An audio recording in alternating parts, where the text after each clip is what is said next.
बाबा मोहन राम की हमारी शुरू से ही हमारे घर में पूजा पाठ चलती आई है। फिर उसके बाद बाबा जी की कृपा हुई। आपने एक बार भी ये नहीं सोचा बाकी लड़कियां हैं तो वो शादी करती हैं या जॉब करती हैं, तो आपने यही लाइन क्यों चुनी?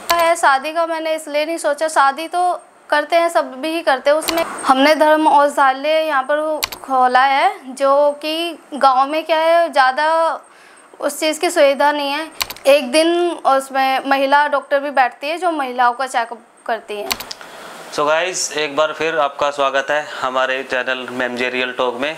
जैसे कि पहले हमारे महाराज जी ने बताया था कि इनकी जो शिक्षा है और जो इनकी बेटी हैं दोनों एक ही हैं, तो आइए जानते हैं उनके बारे में।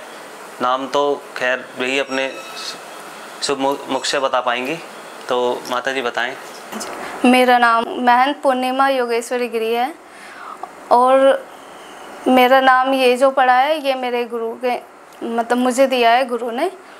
दीक्षा के बाद गुरु अपने तरफ से नाम देते हैं, इसलिए महंत पूर्णिमा गिरी पड़ा है। तो जो रियल नाम जैसे रियल मेरा नाम पूजा पूजा है मेरा नाम।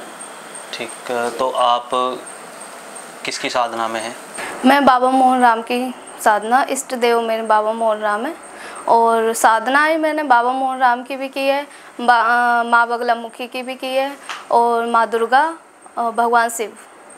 तो इनके बारे में थोड़ा हमें बताएं कि भाई ये कौन है, कैसे हैं? बाबा मोहन राम की हमारी शुरू से ही हमारे घर में पूजा पाठ चलती आई है। बाबा जी की धूनी की सेवा होती है और पूजा पत्ती जो है अपना आरती करना, पूजा पाठ करना, वो बचपन से ही मेरे होती हुई आ रही है।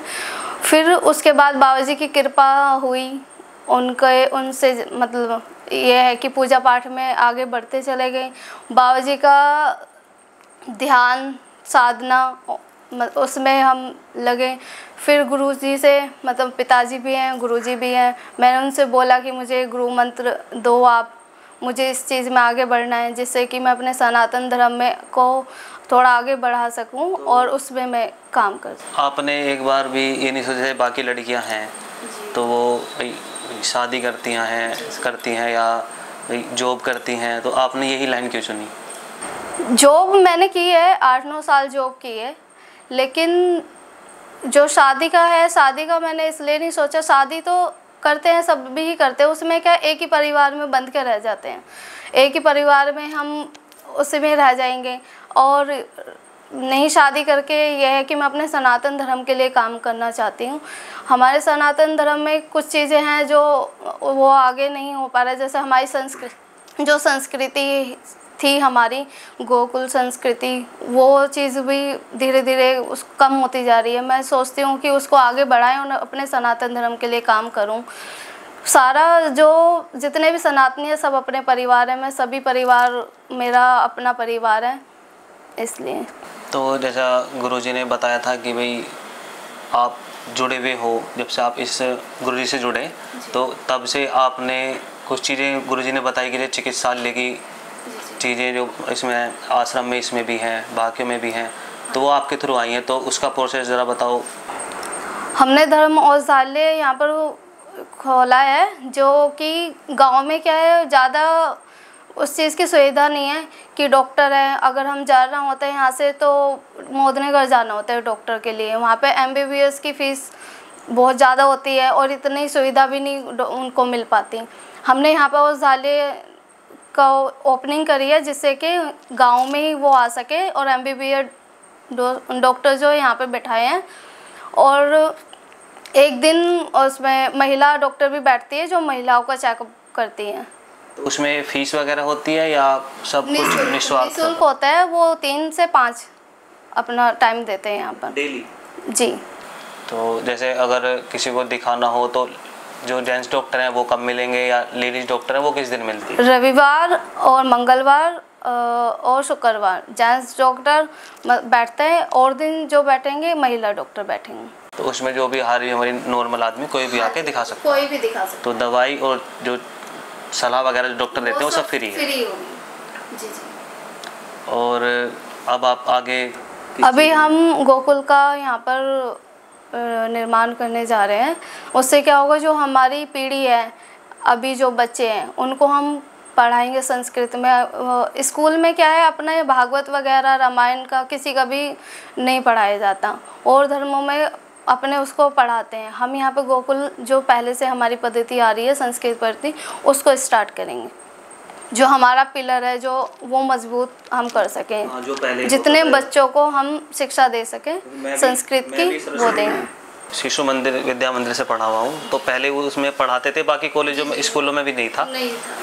वो हम शुरू करेंगे, उसमें अपनी जो पहले गोकुल की जो पद्धति नियम और भागवत रामायण सबका उसमें पढ़ाया जाएगा।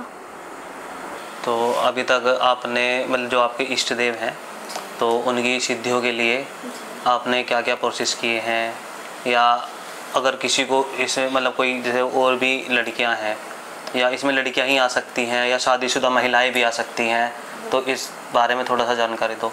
इसमें सभी कर सकते हैं, गृहस्थ में रह के भी कर सकते हैं, ऐसे नहीं है गृहस्थ में रह कर नहीं कर सकते, पर वो प्रॉपर तरीके से उसको नहीं कर सकती, क्योंकि उनके पास बच्चे घर सब परिवार का बर्डन रहता है।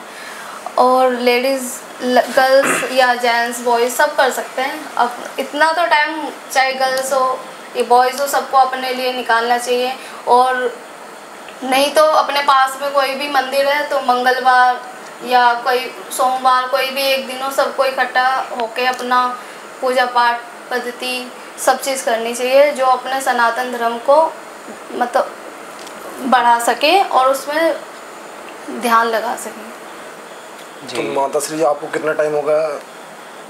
पूजा पाठ तो बचपन से ही होती आ रही है, लेकिन इस लाइन में जब मैंने गुरु मंत्र लिया वो 3 साल 3 साल हो गया जी।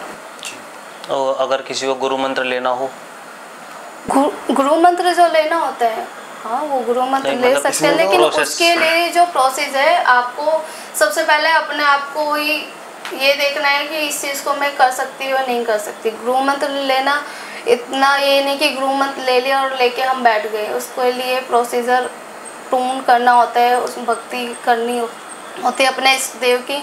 गुरु की कृपा से ही हम सब कर सकते हैं, गुरु की कृपा और अपने इष्ट देव की कृपा। कितने समय में गुरु मंत्र, मान लो हम या कोई भी लेडीज अगर आती है तो वो गुरु मंत्र अगर गुरु जी से लेना चाहे, तो वो गुरु मंत्र क्या क्या पद्धति से गुजरने के बाद या क्या क्या उन्हें शुद्धियाँ करनी पड़ेंगी जो उन्हें गुरु मंत्र की प्राप्ति होगी? सिद्धियाँ तो गुरु मंत्र लेने के बाद गुरु के द्वारा की जाती है।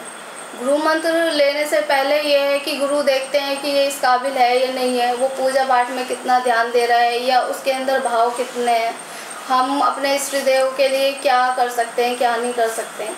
हमारा इस देव में की कृपा और गुरु की कृपा से फिर हम आगे जा सकते हैं।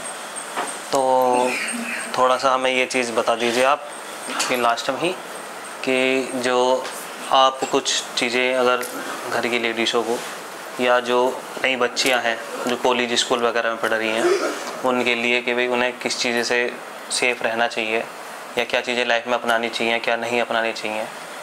मैं ये बोलूँगी हर लेडीज़ अपने बच्चों को इतना ये सिखाए कि मंदिर जाएं, तिलक लगाएं, कलावा बांधें, अपने सनातन धर्म की जो पहचान है वो रहे। जब 7 मीटर की पगड़ी वो पहन सकते हैं, सरदार पहन सकते हैं, मोमडन अपने सर पे टोपी लगा सकते हैं, तो हिंदू कुर्ता पजामा क्यों नहीं पहन सकता? क्यों नहीं वो अपनी धोती को पहन सकता? हफ्ते में एक बार पहने, तिलक लगा के उसको गर्व होना चाहिए कि हम सनातनी हैं। वो क्यों इतना वो होता है कि हम तिलक लगाएं? क्योंकि वो आस पड़ोस के लोग उसको नेगेटिव कर देते हैं ना, पंडित बनेगा तो फिर वो पूजा पाठ करेगा, तो वो इग्नोर करके लेकिन उसको करना चाहिए। हमारी जो सनातन धर्म की जो पहचान है वो उसको करनी भी चाहिए और रहनी भी चाहिए। मैं कोशिश करूँगी जितना मेरे से बाबा जी की कृपा से गुरु की कृपा से होगा उतना कोशिश करूँगी अपने सनातन धर्म को बढ़ाने के लिए। जैसे आप ऐसे कॉलेज वगैरह में भी जाके ये चीज़ें जी, और जो लड़कियां हैं मैं उनको ये बोलूँगी पढ़ने जा रहे हैं, पढ़ने पे मतलब फोकस करें प्रॉपर तरीके से, वो भी मंदिर जाएं। जो लड़कियां आजकल लव जिहाद का जो चल रहा है उनके चक्रों में ना पड़े, क्योंकि सिर्फ यूज़ होता है और कुछ नहीं होता, तो उन पे फोकस ना करें, अपने धर्म पे ही वो रहे। या माँ बाप जैसे कहते हैं, माँ बाप का थोड़ा उनके कहने पे ही अपना शादी का निर्णय लें। तो आज के लिए बस इतना ही। धन्यवाद राधे माता जी, राधे। नमस्ते, राधे हाँ। राधे।